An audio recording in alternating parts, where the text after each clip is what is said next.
Sir Pitol po, nananawagan po kami sa inyo na sana po makuha na po kami dito. 6 days na po walang kain. At saka sir, natatakot na kami, baka po nalaman ng mga amo namin nagsusumbong kami. Baka po pagigpitan kami. Magandang hapon po, Sir Justin. Sila po ngayon ay nasa anong bansa po sila? Sa Riyadh po, Saudi Arabia. Okay, anong nangyari? Anong problema doon? Siya po ay sinasaktan ng amo niya, sir. Mhm. Gustong umuwi kasi hindi niya kaya yung mga alaga niya. Ilan po inaalagaan niya? 2 po. 4 years old yung pangalawa, tapos mag-1 taon pa yung isa. Tapos naglinis pa siya ng bahay. Naglinis pa ng bahay, tapos wala po siyang tulog.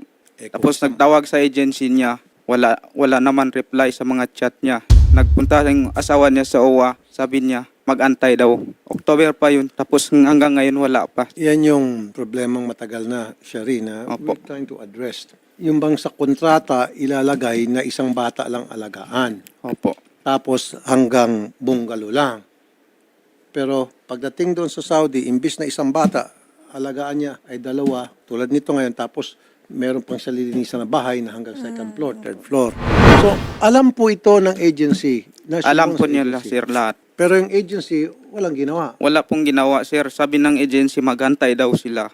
Hanggang ngayon Mag-antay po, ng? magantay daw siya.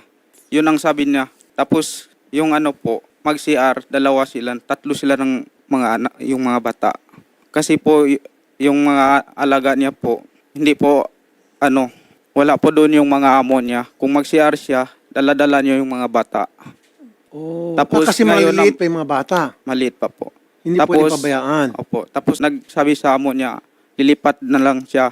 Ayun, tapos po, sabi ng amo niya, wag ka nang lilipat, maglinis ka. Tapos nagsabunutan po sila. Tapos ikinulong po siya na 5 days, wala pong kain. Tapos binenta naman siya sa kaibigan ng amo niya lalaki. Ayun ang masaklap na. Opo. Tapos po, ngayon nung Ramadan po, wala doon yung amo niya babae. Gustong kahasin ng amo niya lalaki. Sobrang tindi na ito. Tapos po, binenta naman siya sa nanay ng dating amo niya lalaki O ngayon. pangalawang benta na. Binenta na, pangalawang binenta na po, sir. Ay dapat talaga ma-rescue na ito. Magandang tanghali po, Ma'am Novi Jane. Okay, naikwento na po sa amin ng brother ninyo yung nangyari sa inyo. So, nasaan po kayo ngayon eksakto, sa bahay pa rin ng inyong amo? Nandito po kami sa labas. Nasa hagdan po kami. Sa hagdan. Okay, nasabi niyo na po sa agency yung inyong sitwasyon, pero yung agency ayaw maniwala, hindi kayo pinakikinggan. Opo, ilang beses na po kami nagre-reklamo. Kahit tawagan ko po sila, in-ignore nila yung mga text, hindi na po sila nagre-reply. Kahit sinasabi ko, wala na talaga kaming kain, nanghihina na kami. 6 days na po kami dito pagala-gala, pababa, paakyat. Pababa, paakyat ang ginagawa namin. Nasaan yung mga amo nyo? Nandun, wala po silang pakialam sa amin. Dead man nila kami. Pinalabas po kami. Pinalabas po kami sa bahay talaga nila. Parang Sa loob pinalayas ng kayo? bahay. Diyan kayo natutulog sa labas for 6 days. Opo. Tapos ang tinutulugan namin, inaabangan namin pag wala yung mga lalaki doon sa labas. Kaya doon kami matulog. Sino mga lalaki? Mga amo namin. Mga lalaki, sila lahat mga lalaki, mga kaibigan niya. Oh, delikado yan. Tapos puro mga lalaki, mga barkada. Doon po kami natutulog. Attorney Patricia Yvonne Kaunan, OWAD Administrator. Magandang hapon po, Attorney. Sen Rafi, magandang hapon po. Magandang hapon po sa lahat po ng nakikinig at nanonood today po. At sa ating po mga kababayan po. Nakikinig po ako, Sen Rafi. Pwede ba ngayong araw din po ito, ma-rescue po natin? Itong si Ma'am Novi Jane, saka si Ma'am Mary Jane. Silang pareho, Attorney. Sen Rafi, nabigay na po natin yung instruction for immediate pull-out at saka po i-refer na rin po natin sa DMW yung agency po nila for immediate notice for repatriation para kung di sumunod, Sen Rafi, temporary suspension po agad. Okay, good. Now, ang concern ko po, walang tulugan itong mga OFWs natin. Nakikitulog na lang daw sila doon sa kwarto ng mga lalaki. Pag wala yung mga lalaki, ang nakakatakot yan, mamaya madatnan sila doon ng mga lalaki at nakainom. Naku, lalong lalalang kanilang sitwasyon po, Attorney. So, gusto ko sana today, kung pwede sila ma-rescue at madala na muna sa shelter po natin sa Riyadh. Yes po, Sen Rafi. In fact po, we are coordinating na po with the Jizan Police at saka sa Saudi Labor Office po. So, notified na po ang police ng sitwasyon nila because we are working on the immediate pull-out po, Sen Rafi. Delikado po yung situation nila. Tama. Nakikinig po kanina. Okay, so today po mapupull out na sila. Ma-assure po natin ito sila dahil sabi niyo tinawag niyo na po yung Riyadh Police. Gizan Police po, Sen. Rafi. Yung pong commitment namin, Sen. Rafi, we will update you po kung makuha po namin sila today. But definitely po nakatutok na yung well-offs at actually nandun na rin po sa police. So, ano na po tayo, on the go na po tayo dyan, Sen. So, may papangako niyo po na today, kasi masaya lang po yung sitwasyon nila eh. Today, somebody's gonna be there, whether policeman yan o welfare officers natin, na para sila ipo-pull out today, not tomorrow, today po.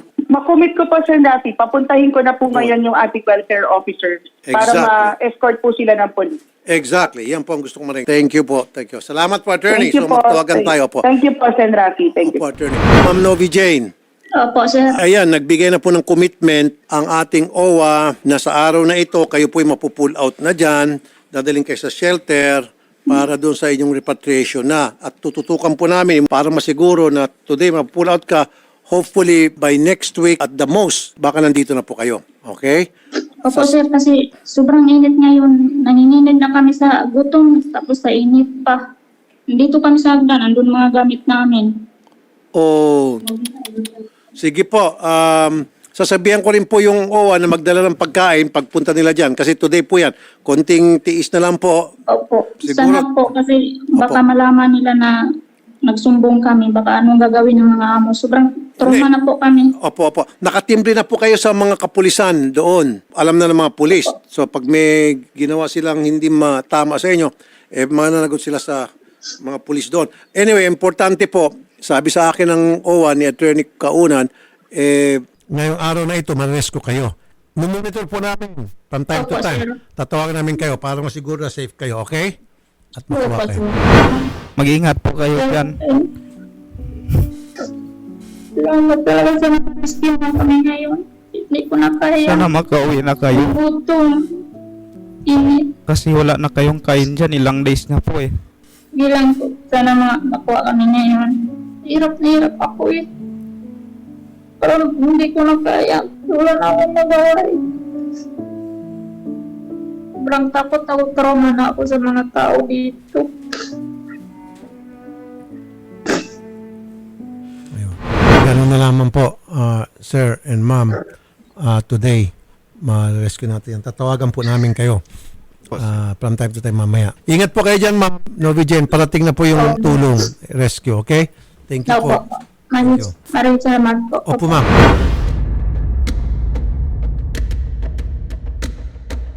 Ngayon po, Idol Rafi, na rescue na po natin yung dalawang OFW po natin. Kasama po yung pinsan po ng OFW. Yun. Ayan, Idol Rafi.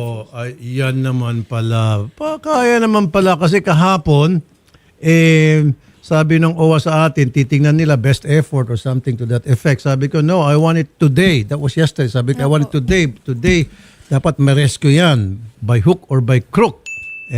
Maksyon. Dapat lang. Usapin natin si Mr.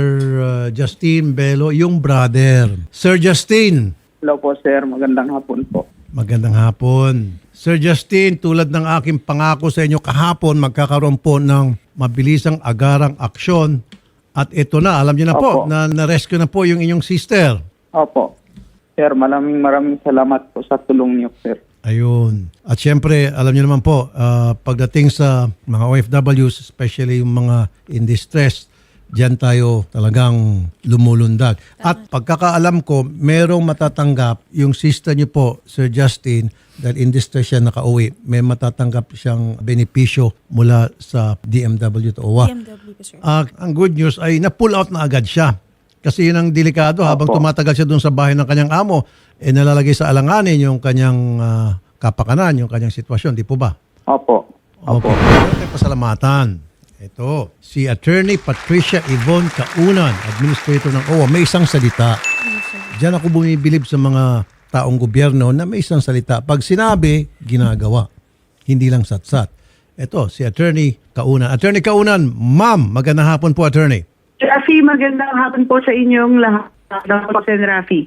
Bago ang lahat, ang aking pong taus-pusong pasasalamat sa inyo, Attorney Kaunan, at paghanga na rin dahil sa inyo pong naging mabilisan na aksyon at kahapon lang tayo nag-uusap at kahapon din mismo na-rescue itong ating OFWs. Paano niyo po ginawa yun, ma'am? Ano yung naging proseso?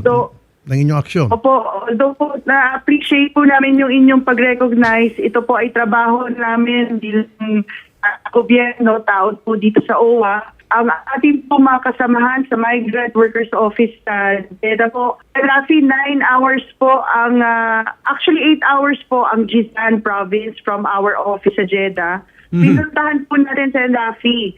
Tapos nung nandun na po tayo, 9 hours po ang coordination, negotiation, at yung po ating pagkakausap sa police po sa Jizan. So hindi po binitawan ng ating labor attaché, welfare officers, at ang ating na rin pong in-house lawyer at interpreter, yung ating mga OFWs. Kaya po, nagpapasalamat din po ako sa kanila, sa kanila pong dedikasyon po sa kanila sa ating OFWs.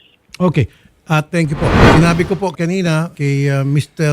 Bello, yung kapatid, na may matatanggap po na binipisyo itong ating OFW na napauwi dahil in distress po siya. Tama? Tamang-tama po, Sen. Rafi, sa DMW po, Action Fund, at sa amin din po, sa OWA, meron din po. Ayun. Okay, sige po. Pag meron na pong plane ticket, pakisabi po sa amin para sasalubungin po namin kasama po si Sir Justin at kung sino man gusto niya isamang kamag-anak, salubungin siya sa airport. Itong ating OFW na si Ma'am Novi. Tama po? Definitely po, Sen. Rafi, and as we speak po ngayon, Sen. Rafi, on the way na po from Jizan Province, nagpadala po sila ng video, papunta na po sila sa ating office sa Jeddah. Pagdating po doon, Sen. Rafi, makakausap ko na rin po ng po, ang ating pong OFW na Sen. Rafi. Okay, sige po. Sa muli, Attorney Patricia Yvonne Kaunan, Administrator ng OWA. Magandang hapon at maraming salamat po, Attorney. Ma'am, thank you. Salamat din po, Sen. Rafi. Thank you rin po.